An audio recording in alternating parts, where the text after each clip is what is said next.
டெல்லியில் சிபிஐ விசாரணைக்கு போன எங்கள் அண்ணன் விஜய் அவர்கள் சிபிஐ கேட்ட கேள்விக்கெல்லாம் பதில் சொல்லி நிறைவு பண்ணிட்டு வெளியில் வரும்போது அங்கே இருக்கிற மக்களுக்கெல்லாம் ஆறாவரமாக கையசிச்சு இவ்வளோ சந்தோஷமாக ஹாப்பியாக வராரு பாருங்க.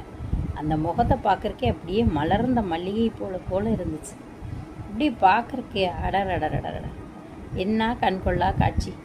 பிரச்சாரம் முடிஞ்சு அப்படியே வெற்றி பெற்ற எங்கள் அண்ணன் வர்ற மாதிரியே எங்களுக்கெல்லாம் இருந்தது. உண்மை அதுதான்.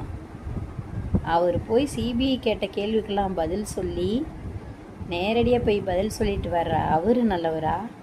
41 குழந்தைகள்லேருந்து பெரியவங்க வரையும் எல்லாத்தையும் முடிச்சு கட்டிட்டு ஒன்றுமே தெரியாத மாதிரி இன்றைக்கி வந்த சம்மனுக்கும் பதில் சொல்லாமல் நேரடியாக வந்து நான் பதில் சொல்ல மாட்டேன், நான் இருக்கிற இடத்துக்கே வந்து பதில் சொல்லுங்கன்னு சொன்னாரே ஒரு அமைச்சர், அவர் நல்லவரா?